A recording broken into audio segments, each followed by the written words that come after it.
kita bertatap muka, tetaplah saling beri doa.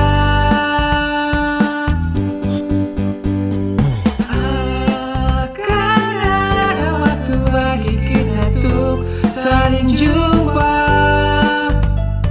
belajar sejarah Islam dengan hati gembira. Meski jauh tetaplah tangguh dan jangan mengeluh. Sabarlah meski ini tak mudah, demi masa depanmu yang cerah. Kita jumpa di hari yang indah.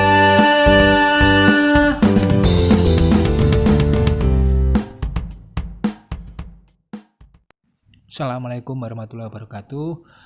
Salam hangat untuk teman-teman semuanya. Di pembahasan pertama kali ini kita akan membahas tentang keadaan masyarakat Mekah pra-Islam atau yang sering juga disebut dengan zaman jahiliyah.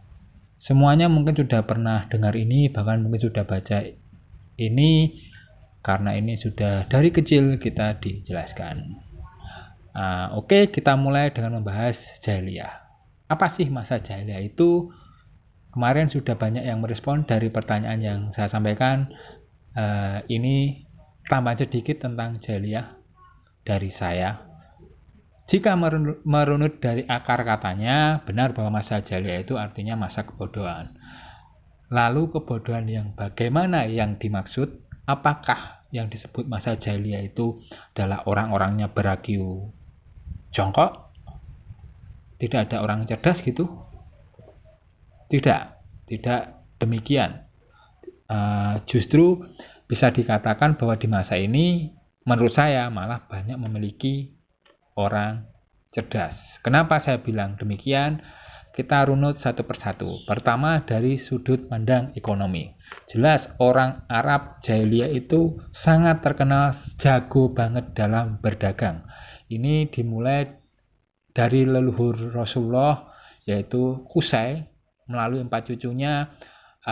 Hasim itu jalur dagangnya sampai ke Syam. Hasim ini kakaknya leluhurnya Rasulullah. Abdul Syam itu ke Habasah, kalau sekarang namanya adalah Ethiopia. Ini kakeknya dinasti Umayyah. Terus Al-Muthalib ke Yaman dan Naufal ke Persia.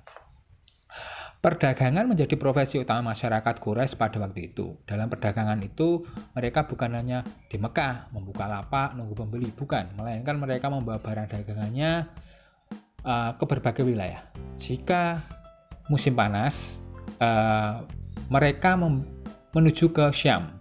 Syam ini kota besar dari salah satu kerajaan Bizantium. Bizantium adalah Romawi Timur pada waktu itu. Ibu kotanya di Konstantinopel. Kalau Syam sendiri sekarang negara-negara di Palestina, Suriah, itu ya, daerah-daerah sekitar situ, Lebanon dan sekitarnya. Untuk musim dingin, mereka berdagang menuju ke Yaman di Arab Selatan. Jadi ada 2 jalur, ketika musim panas ke Syam, ke utara, ketika musim dingin mereka menuju ke selatan. Demikian. Di luar dari perdagangan kedua tersebut, jalur dagang itu, mereka berdagang melalui pasar-pasar besar yang berlangsung di berbagai tempat dengan kurun waktu tertentu. Pasar tersebut bisa dilihat di peta samping ini untuk letak-letaknya. Ini dengan asumsi kalian tahu peta Arab ya. Saya yakin sudah tahu. Semacam festival, bukan seperti pasar seperti zaman sekarang, pasar tradisional gitu, bukan. Pasar pada zaman itu semacam festival besar, mungkin kalau perbandingannya mirip kayak Jakarta Fair atau Jatim Fair atau yang gitu-gitulah. Yang didagangkan pun tidak hanya satu jenis bahan dagangan, tapi banyak banget, bahkan kesenian juga ditampilkan di sini. Mungkin kayak mall zaman sekarang. Jadi waktu itu anak gaul bangsa Arab pada masa jahiliyah mainnya ke pasar-pasar yang ada di sana. Pasar yang terkenal yaitu Pasar Ukas, letaknya di dekat Mekah ini. diadakan pada tanggal 15 Zulhijjah sampai akhir bulan.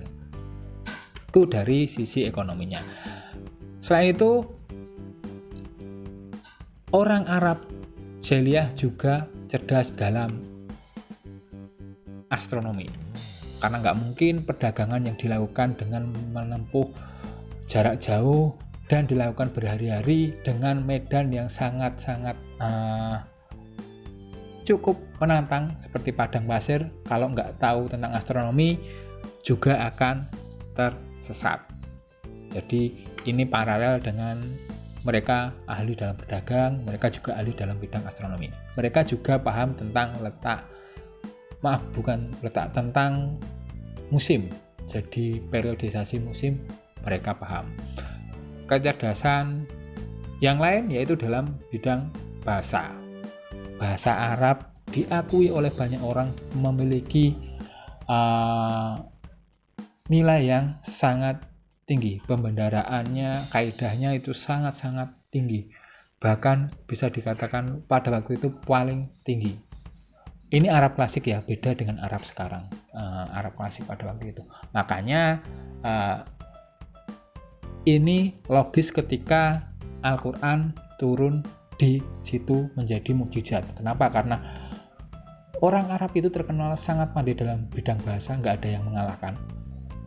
Makanya diturunkan ayat dengan bahasa Arab yang ternyata orang Arab Quraisy yang menentang Nabi Muhammad itu ditantang untuk membuat kalimat yang seperti bahasa di Al-Quran, tetap nggak bisa. Jadi mukjizat Al-Quran nyambungnya di situ. Itu dari segi bahasa. Jadi kita sudah dapat ada tiga hal yang membuktikan bahwa orang Arab jahiliyah itu bukan bodoh dari otak. Jahiliyah itu ditafsirkan adalah kebodohan dalam artian mereka tahu akan sesuatu tapi tidak mau melakukannya gitu. Lebih ke akidah. Titik beratnya adalah di akidah dan moral. Nah, ada beberapa faktor lain tapi nanti tidak kepanjangan kalau saya bahas di sini.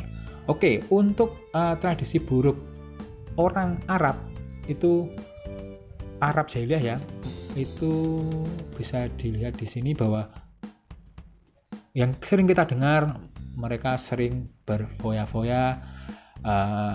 Ini karena ya gaya hidupnya mereka seperti itu, meminum minuman keras atau khamar. Kalau minum minuman keras atau khamar ini saya bisa kasih data sedikit bahwa itu seperti apa ya? Seperti kalau kita ngopi. Jadi orang Mekah itu serawungnya atau sosialnya atau ngumpulnya itu dengan minum khamar. Jadi kayak yuk ngopi yuk, cuma ingin ngumpul itu yuk ngopi yuk, dan orang Arab menggunakan khamar. Jadi yuk ngumpul bareng khamar. Dan ketika itu mereka biasa membahas tentang apa atau apa. Ada yang bilang ketika itu bersambungan dengan sifat asli mereka. Asli orang Arab itu kan terkenal sangat, sisi baiknya ya, Arab jahiliyah itu sisi baiknya adalah sangat dermawan. Jadi ketika ngumpul terus minum khamar gini, ada yang bilang sisi positifnya mereka jadi lebih dermawan dari biasanya, padahal mereka juga udah dermawan seperti itu. Makanya kalau melihat sejarah pengharaman khamar itu sendiri, itu tidak langsung diharamkan dengan begitu saja oleh Allah. Allah melalui surat-suratnya bisa tak bacakan sekilas bahwa pertama itu dikasih syarat halus, ketidakbaikan khamar itu nih, itu di surat An-Nahl ayat 67 disuruh dengan pernyataan memang ada manfaatnya, tetapi juga terdapat keburukan yang lebih besar daripada kebaikannya. Nah, ini mulai ada perbandingan itu di Al-Baqarah 219. Jadi awalnya itu disampaikan syarat, oh ini tidak ada loh tidak baiknya. Kedua sudah diperbandingkan sama Allah bahwa ini keburukannya lebih besar. Terus ketiga melarang mabuk ketika mendekati sholat. Nah ini di An-Nisa ayat 43. Bayangkan pada waktu itu masih ada beberapa yang boleh-boleh saja, nanti setelah itu baru jangan mabuk ketika mau sholat gitu. Dan akhirnya turun ayat pelarangan total minum khamar itu melalui Al-Maidah ayat 91. Ini terjadi di tahun keempat Hijriah. Jadi bisa dikatakan sekitar 17 tahun pasca wahyu pertama turun. Ini menarik bagi saya karena Allah itu walaupun maha segalanya, tapi tetap menerapkan pendidikan atau berdakwah itu dengan periodik. Jadi tetap ada suatu hal yang sudah mengakar itu tidak harus diberantas total dalam waktu itu juga, tapi butuh masa, butuh pelan-pelan, butuh adaptasi. Itu dari minum khamar. Oke, kita lanjutkan tradisi buruknya apa aja ya? Praktek riba jelas, fanatisme berlebihan terhadap sukunya. Ini satu sisi sangat buruk karena walaupun saudaranya itu salah benar tetap dibela.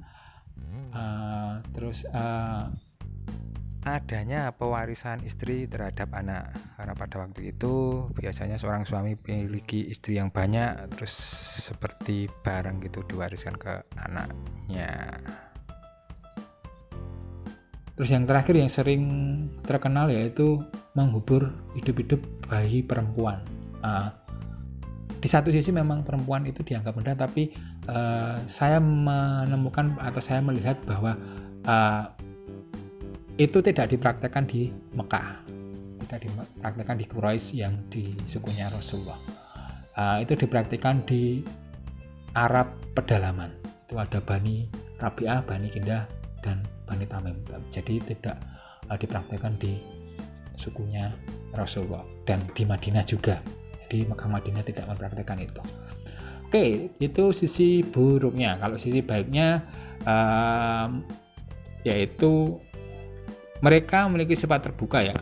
Ini sangat relatif ketika kita ngomongin tentang masyarakat perdagangan. Itu nggak mungkin kalau masyarakat perdagangan itu pemikirannya tertutup, pasti terbuka karena memang ada budaya-budaya baru. Terus berani menanggung resiko. Terus mereka juga dikenal dermawan seperti yang tak korelasikan dengan yang minum khamar tadi, sangat dermawan. Terus selanjutnya memiliki persahabatan yang kuat, itu tadi tentang kesukuan juga. Satu sisi buruk karena baik buruknya orang sesuku kita dibela, satu sisi baik karena yaitu persahabatannya sangat kuat, lapang dada, mudah memaafkan, tanggung jawab, terakhir yang terpenting adalah jujur. Ini cukup unik karena orang Arab itu sangat terkenal dengan kejujurannya. Rasulullah baru menemukan orang munafik itu ketika beliau pindah ke Madinah, hijrah ke Madinah, itu baru menemukan orang munafik, yaitu di sana Abdullah bin Ubay namanya orang munafik itu. Jadi bisa dibayangkan gimana mulianya Rasulullah. Beliau terkenal sangat dapat dipercaya, sangat jujur di antara orang-orang jujur. Orang Arab itu sudah jujur, ini masih digelari Al-Amin, orang yang paling jujur di antara 1000 orang jujur. Demikian hebatnya beliau. Oke, demikian tentang jahiliyah, definisi jahiliyah. Mungkin ada agak beda dengan yang pernah kalian dengar. Memang itu yang saya baca dari beberapa bacaan yang saya baca. Pembahasan berikutnya yaitu tentang orang jahiliyah, apakah mengenal Allah. Nanti ini menyambung ke berhala, penyembahan berhala itu di video berikutnya saja. Itu dulu dari saya untuk kali ini. Silahkan direspon di kolom komentar. Di situ silahkan menyebutkan nama, kelas, kemudian menyampaikan materi yang belum paham atau mungkin disanggah juga boleh dari apa yang saya sampaikan ini. Kalau udah paham silahkan dirangkum ya, jangan salin ya. Kadang ada yang salah persepsi ketika diminta merangkum itu disalin semua, jadi panjang banget. Enggak, ini hanya dirangkum aja. Jadi inti-intinya saja. Ditulis di kolom komentar dengan menyebut nama dan kelas. Jika ada kendala di postingan komentar itu dicek dulu ketika kalian posting itu apakah di kolom komentar video itu sudah ada atau belum. Kalau belum silakan diulangi. Kalau masih belum bisa silakan disampaikan di grup kelas, karena ada beberapa kasus di video saya kemarin juga ada yang nyoba posting tapi tidak terposting. Demikian dari saya. Intinya saya sangat mengharapkan tumbuh budaya diskusi di antara kita meski hanya melalui media sosial, karena sejarah kebudayaan Islam bagi saya adalah sesuatu yang enak untuk didiskusikan, bukan hanya saya berceramah. Kalau saya berceramah itu silahkan aja dengar atau baca dari yang lain. Saya lebih menekankan adalah diskusi. Itu dulu teman-teman. Saya tunggu responnya. Mohon maaf jika panjang. Terima kasih. Assalamualaikum warahmatullahi wabarakatuh.